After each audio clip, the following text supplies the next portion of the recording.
सुमयस्य एकानन्दस्य कपिलो एकजीयः संभाषणस्य विघ्नराज्य विनायकः भवये दक्षिणादिक्षापालचन्द्रोय जननः लक्ष्मीर्षभेर्महेण भस्कन्दवोमयः छोडे आगुत्तयाय विद्महे वक्रतुण्डाय धीमहि तन्नो प्रचोदयात् ओं नमः प्रातपदये नमो गणपतये नमः प्रमदपदये नमस्ते हस्तलम्बोधराय एकदन्ताय शिवसुताय श्रीवरदमूर्तये नमो नमः पादारन्देव सुवर्ण दिव्य मंत्रुष्टान् समर्पयामि आत्मरक्षनमस्कारान् समर्पयामि यानि कानि पापानि जन्माङ्गानि तानि तानि विक्षेपते पदे पापं पापकर्मः पापात्मा पापसम्भवः प्राहिमान्निकुलया देवञ्जनास्ति तमेव शरणं मम तस्मात् कारणभावेन रक्षरक्षकाय आत्मरक्षनमस्कारान् समर्पयामि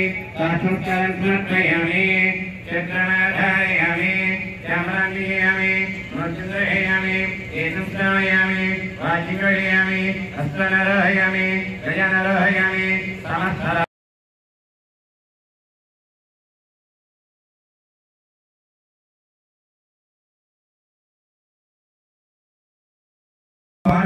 ఎందుకంటే వారు రైతులు ఎంత బాధపడతారో మనం చూసాము.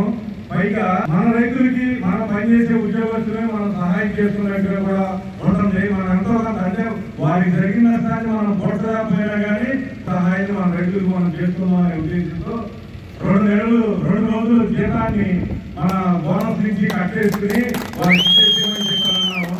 అది కూడా మేనేజ్మెంట్ వారు ఏమన్నారంటే 2 రోజులు ఒకే రోజు కట్ చేస్తే మరీ ఇదవుతుందని చెప్పని రేపు ఇచ్చే బోనస్ లో ఒక రోజు జీతం కట్ చేసుకుని రేపు ఈ సెప్టెంబర్ నెలలో వచ్చే జీతంలో ఒక రోజు కట్ చేసుకుని మేనేజ్మెంట్ కూడా రైతులకు ఏ రకం చేస్తుందో తర్వాత వాళ్ళు చెప్తానన్నారు వారు. దానికి వారు ఇచ్చేసినప్పుడు మన డబ్బులు కూడా దాంతో కలిపి 2 రోజులు కలిపి రైతులకు మనం సహాయం చేద్దామని చెప్పి అందరికీ కూడా నేను మనవి చేస్తాను. ఇప్పుడు మనందరినీ ఉద్దేశించి మన యూనిట్ గారు మాట్లాడిన తర్వాత మనం లడ్డు పాట పెట్టుకుని మన ఊరేగింపు మీకు అవుతుంది. దయచేసి అందరూ కూడా డిస్కనెక్ట్ గా ఈ ఊరేగింపు మొదటి నుంచి చివరిదాకా ఉండాల్సిందిగా మరొకసారి విజ్ఞప్తి చేస్తూ సెలవు తీసుకున్నా. నమస్కారం. నవరాత్రులు మనం పూజ చేసుకుని భక్తిలో గణపతిని పూజ చేసుకుని ఈ నిమజ్జనం చేయడం అనేది ఆనవాయితీగా మన రాజకీయాల్లో వస్తుంది. ఈ సంవత్సరం కూడా మనం మన జిల్లాలో ఉన్న రైతులు రైతాంగం కానీ ఊళ్ళో ఉన్న జనాలు కానీ ఏ రకంగా వదలవచ్చి ఏ రకంగా ఇబ్బందులు పడుతున్నారనేది మీ అందరికీ విధించాలి. అయినప్పటికీ కూడా మనం ఆనవాయితీగా వస్తుందని చేసుకోవాలన్న ఉద్దేశంతోనే ఈ కార్యక్రమాన్ని మనం కలిసి చేసుకోవడం జరిగింది.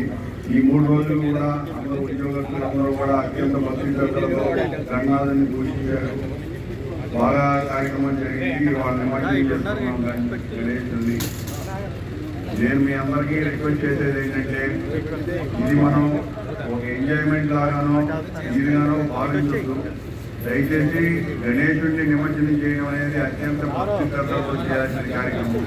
ప్రెసిడెంట్ గారు చెప్పినప్పుడు కంపెనీ ఏ కార్యక్రమం చేపట్టినా అది మనందరం అటెండ్ అయ్యి దాన్ని దిగ్విజయంగా పూర్తి చేయాల్సిన బాధ్యత, నైతిక బాధ్యత మనందరి మీద ఉంది.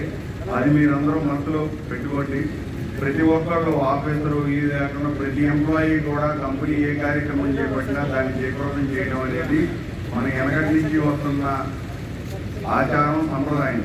దాన్ని ఆ డిసిప్లిన్ని మనం ఇప్పుడు కూడా పోగొట్టకుండా దాన్ని కంటిన్యూ చేయాలని మీ అందరినీ కోరుకుంటున్నాను. ఇక మన మేనేజ్మెంట్ దృష్టికి వచ్చేసరికి మేనేజ్మెంట్ ఇప్పుడు వరదల్లో ఇంతకుముందు మనందరం చేయనిచ్చాం. దానికి మన మేనేజ్మెంట్ కూడా తుఫానప్పుడు తుఫానప్పుడు మనకు చేయగలిగినంత సహాయం మనం చేసాం. అది మన ఏరియాలో రాలేదు కాబట్టి అప్పుడు వేరే ఏరియాలో జరిగింది కాబట్టి మనం ఆ సీఎం రిలీఫ్ ఫండ్ ఇవ్వడం ఇంకోటి ఇవ్వడం జరిగింది. ఇప్పుడు విపత్తు అనేది మన ఏరియాలోనే వచ్చింది కాబట్టి మన రైతులకి ముందు మనం ఇప్పుడున్న ఆర్థిక పరిస్థితుల్లో నుండి వాళ్ళ ఉన్న కంపెనీ పరిస్థితుల్లో మనం మన రైతులకి చేయూతనందించడం అనేది ముఖ్యమైన అంశంగా భావించి మేనేజ్మెంట్ ఇలా చెప్పడం అనేది సంతోషం. దానికి మీ అందరూ అగ్రీ అయినందుకు నేను ఎంతో సంతోషిస్తున్నాను. ఇక మన మేనేజ్మెంట్ చేయూతనివ్వడం అనే దానికి వస్తే మన మేనేజ్మెంట్ ఎలాంటి మేనేజ్మెంట్ అనేది నేను మీ అందరికీ చెప్పక్కర్లేదు. మనందరం మేనేజ్మెంట్ ఏ విధంగా కృతజ్ఞతాభావం తెలియజేయాలి అనేది నేను చెప్పక్కర్లేదు మీ అందరికీ. మీ అందరూ కూడా సీనియర్ మోస్ట్ ఎంప్లాయీస్ అందరూ కంపెనీ నమ్ముకుని కూడా మనం కష్టపడినందుకు వాళ్ళ మేనేజ్మెంట్ ఇటువంటి ఆర్థిక పరిస్థితుల్లో కూడా మనందరికీ 2 నెలల ఎక్స్పీరియన్స్ ఇచ్చింది అంటే అది మీ అందరికీ ఎలాంటి పరిస్థితుల్లో ఇచ్చింది అనేది పలు సందర్భాల్లో నేను చెప్పబోయిన ప్రెసిడెంట్ గారు మీ అందరికీ తెలిసే వాళ్ళ కంపెనీ ఆర్థిక పరిస్థితి ఎలాంటిది అనేది. ఇటువంటి ఆర్థిక పరిస్థితుల్లో కూడా మేనేజ్మెంట్ మనతో పాటు కలిసి పర్మనెంట్ సీజనల్ టెంపరీ వాళ్ళతో పాటు కలిసి మనతో పాటు కన్సాలిడేటెడ్ వాళ్ళు కాంట్రాక్ట్ వర్కర్లు కూడా పనిచేస్తున్నారు అనేది ఇంతకు ముందు నుంచి కూడా మనకు పనిచేస్తున్నప్పటికీ కూడా నేను మేనేజ్మెంట్కి పలు సందర్భాల్లో తెలియజేయడం జరిగింది. ఇవాళ మేనేజ్మెంట్ ఈ సందర్భంగా మీ అందరికీ తెలియజేయమంది ఏంటంటే ఈవెన్ కన్సాలిడేటెడ్ వాళ్ళకు కూడా 2 నెలల ఎక్స్పీరియన్స్ ప్రకటించడం జరిగింది. ఆల్ కన్సాలిడేటెడ్ పేమెంట్ ఎంప్లాయీస్ అలాగే కాంట్రాక్ట్ కార్మికులందరికీ కూడా గత ఎన్నో సంవత్సరాల నుంచి ఎక్స్పీరియన్స్ అయ్యాక 1500 రూపాయలు ఇవ్వడం జరుగుతుంది. ఆ 1500 రూపాయలని 2500 రూపాయలకి పెంచడం జరిగింది. ఆల్ కాంట్రాక్ట్ ఎంప్లాయీస్ ఈ 2 తెలియజేయవచ్చి మేనేజ్మెంట్ మీ అందరి దగ్గర నుంచి ఏమీ ఆశించట్లేదు. ఓన్లీ సంస్థని నిలబెట్టడానికి ఏం చేయాలో మీ అందరూ మనసా వాచా కర్మణ మీరు చేసే పని కంపెనీ ఏదైతే మిమ్మల్ని కంపెనీ ఏ పనికైతే మిమ్మల్ని పెట్టిందో ఆ పనిని భక్తి శ్రద్ధలతో డిసిప్లిన్తో ఆ పని మనసా వాచా కర్మణ మీరు తీసుకునేదానికి పనిచేసి ఈ సంస్థని ఇంకో 10 తరాల పాటు నిలబడేటట్టు చేయమని మాత్రమే మేనేజ్మెంట్ మిమ్మల్ని రిక్వెస్ట్ చేస్తాను. ఇంకో ముఖ్యమైన విషయం నేను ఈ సందర్భంలో చెప్పదలుచుకుంది నేను మాట్లాడే సందర్భం ఇక్కడ సేఫ్టీ గురించి పలు సందర్భాల్లో గత 1-2 నెలల్లో కొన్ని ఇన్సిడెంట్లు జరుగుతుంది. దయచేసి సేఫ్టీ అనేది ఎవరో ఒక సేఫ్టీ ఆఫీసరో లేకపోతే మీ పై మేనేజరో చేసేదే అనేది అనుకోమాకండి. సేఫ్టీ అనేది ప్రతి ఒక్కళ్ళు పాటించాలి. ఈవెన్ ఇప్పుడు మన గణేష్ నిమజ్జనంలో కూడా మీరందరూ సేఫ్టీని పాటించాలి కంపల్సరీగా. సేఫ్టీ అనేది ఒకసారి ఒక సందర్భంలో జరిగేది కాదు. ప్రతినిత్యం ప్రతి క్షణం మనం సేఫ్టీని పాటించాలి. లోపల కూడా ఇవాళ నుంచి నేను ఆల్రెడీ అందరూ ఆఫీసర్లకి మెయిల్ పెట్టాను. సేఫ్టీ హెల్మెట్ మేనేజ్మెంట్ ఈ జరిగిన ఇన్సిడెంట్లు తిరిగి చెప్తే వర్కర్లకి మీరు సరిగ్గా ఎడ్యుకేట్ చేయట్లేదు, సేఫ్టీ గురించి సరిగ్గా మీరు చెప్పట్లేదు, సేఫ్టీ పాటించట్లేదు అని మేనేజ్మెంట్ నన్ను కానీ కింద ఆఫీసర్లు కానీ వాళ్ళు కోపడే పరిస్థితిలో మన మేనేజ్మెంట్ సేఫ్టీ పరంగా ఏ చిన్న ఇన్సిడెంట్ని కూడా ఇక మీద ఇవ్వడానికి ఇష్టపడటం లేదు. మీ అందరూ దయచేసి సేఫ్టీ అనేది రాజుగారు చెప్పారు ఆఫీసర్ చెప్పారు అని కాకుండా మీరు రోజువారీ ఫ్యాక్టరీలో అడుగు పెట్టిన దగ్గర నుంచి ఇంటికి వెళ్ళే వరకు కూడా మీరు సేఫ్టీని అందరికీ పాటిస్తారని ఇక్కడి నుంచైనా ఆశిస్తున్నాను. పాటించకపోతే మాత్రం సీరియస్ గా ఫైన్ వేయడం జరుగుతుంది. అది మీరు ఎందుకు ఏంటి దానిలో ఎటువంటి డివియేషన్ మాత్రం ఉండవు. మీరు సేఫ్టీ మాత్రం పక్కగా పాటించండి. జై గణేష్ మహారాజ్ కి, జై గణేష్ మహారాజ్ కి, జై గణేష్ మహారాజ్ కి. అందరూ కూడా భక్తి శ్రద్ధలతో గణేష్ మంచి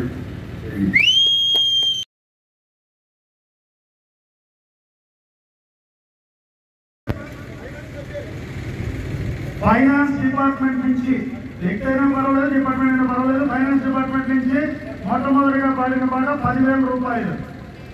10,000 రూపాయలండి.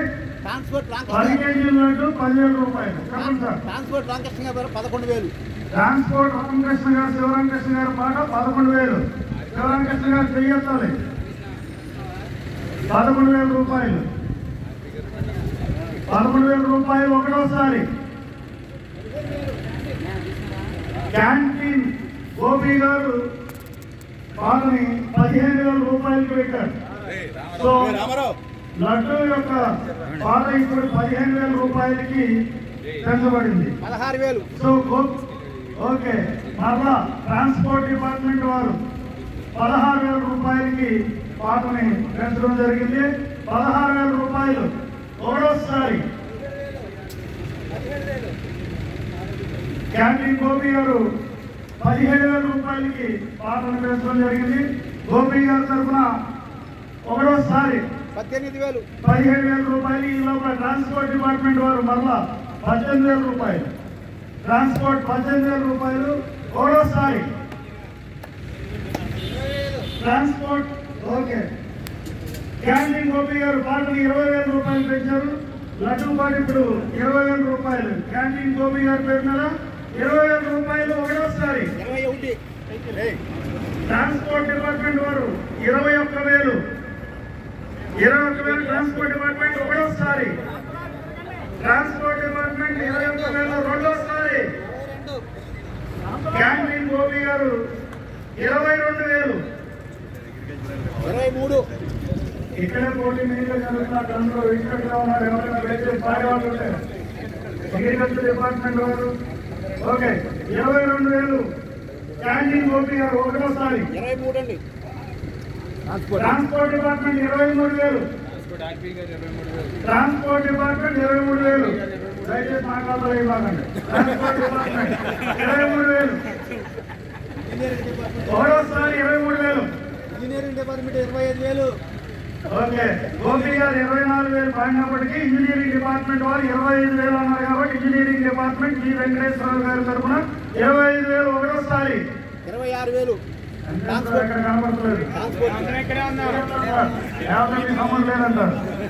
ట్రాన్స్పోర్ట్ 26. ట్రాన్స్పోర్ట్ డిపార్ట్మెంట్ వారు చక్కగా ప్రిపేర్ అవుతున్నారు. శివరామకృష్ణ గారు మీ రెడ్డి గారు 26,000 రూపాయలతో పాటు మొదలెట్టారు. మళ్ళా 26,000 ట్రాన్స్పోర్ట్ డిపార్ట్మెంట్ ఒకటోసారి. 26,000 ట్రాన్స్పోర్ట్ డిపార్ట్మెంట్ రెండోసారి. చెప్తున్నా సార్. సివిల్ డిపార్ట్మెంట్ శాస్త్రి గారు 27,000. 28. ట్రాన్స్పోర్ట్ డిపార్ట్మెంట్ వారు 28,000. ట్రాన్స్పోర్ట్ డిపార్ట్మెంట్ వారు 28,000 ఒకటోసారి. ట్రాన్స్పోర్ట్ డిపార్ట్మెంట్ వారు 28,000 రెండోసారి. సార్ చెప్పండి. సివిల్ 29 అండి. శాస్త్రి గారు సివిల్ డిపార్ట్మెంట్ తరఫున 29,000 ఒకటోసారి. ట్రాన్స్పోర్ట్ డిపార్ట్మెంట్ వారు 30,000. మంచి మాట వచ్చింది. ఇప్పుడు 30,000 రూపాయలు ట్రాన్స్పోర్ట్ డిపార్ట్మెంట్ వారు ఒకటోసారి. 30,000 రెండోసారి ట్రాన్స్పోర్ట్ డిపార్ట్మెంట్ వారి తరఫున. ఎవరైనా సరే సివిల్ 31 అంట. సివిల్ 31. ఆయన చెప్పట్లేదు. ఈరోజు చెప్తారు. కాదు ఆయనే చెప్పారండి. ట్రాన్స్పోర్ట్ డిపార్ట్మెంట్ వారు 31,000. సివిల్ డిపార్ట్మెంట్ శాస్త్రి గారు 31,000. 32. 31. ట్రాన్స్పోర్ట్ డిపార్ట్మెంట్ వారు 32,000. శివరామకృష్ణ గారు ఎక్కడో ఒకటి బాధ పాటిస్తున్నారు. 32,000 ట్రాన్స్పోర్ట్ డిపార్ట్మెంట్ ఒకటోసారి. అది తెలవదండి. ఓకే. రెడ్డి గారి తరఫున 32,000 ట్రాన్స్పోర్ట్ డిపార్ట్మెంట్ రెండోసారి. శాస్త్రి గారు సివిల్ డిపార్ట్మెంట్ తరఫున 33,000. 4. 33,000 ట్రాన్స్పోర్ట్ డిపార్ట్మెంట్ తరఫున ఒకటోసారి. ఓకే. మూడోసారి అమ్మలేదు సార్. ఓకే. 34,000 రెడ్డి గారి పాట 34,000 ట్రాన్స్పోర్ట్ డిపార్ట్మెంట్ తరఫున 34,000 ఒకటోసారి. 34,000 రెండోసారి. సార్ 35,000 శాస్త్రి గారి పాట సివిల్ డిపార్ట్మెంట్ తరఫున ఒకటోసారి. 36. 36,000 ట్రాన్స్పోర్ట్ డిపార్ట్మెంట్ తరఫున ఒకటోసారి. 36,000 ట్రాన్స్పోర్ట్ డిపార్ట్మెంట్ వారు ఉన్నారు. నెక్స్ట్ ఎవరున్నారు దయచేసి చెప్పవలసిందిగా కోరుతున్నాం. ట్రాన్స్పోర్ట్ డిపార్ట్మెంట్ తరఫున 36,000 రెండోసారి. సో ఓకే సార్, ఇంకా చెప్పేస్తున్నాం. ట్రాన్స్పోర్ట్ డిపార్ట్మెంట్ తరఫున రెడ్డి గారు 36,000 రూపాయలు మూడోసారి. చాలా సంతోషం. అందరూ కూడా 36,000 రూపాయలు ట్రాన్స్పోర్ట్ డిపార్ట్మెంట్ రెడ్డి గారి తరఫున పాడారు. ఇది కమిటీ వారికి రేపొద్దునే అలా అభ్యాసంగా కోరుతూ అందరూ కూడా ఒకసారి కడతాలన్నట్టు ట్రాన్స్పోర్ట్ డిపార్ట్మెంట్ వారికి ఈ పాటను దిగ్విజయంగా పాటిస్తున్నందుకు మరొకసారి కడతాలన్నట్టు తెలియజేస్తూ లడ్డూలు వారికి అందజేయవలసిందిగా కమిటీ వారిని కోరుతున్నాం.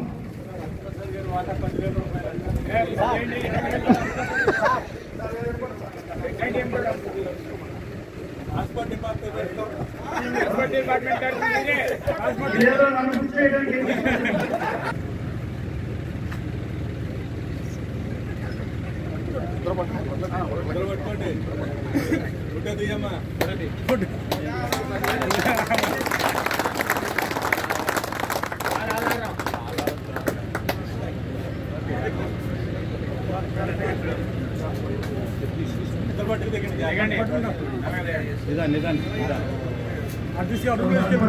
నిమజ్జన కార్యక్రమాన్ని రూమ్ లో పెట్టేసుకోండి.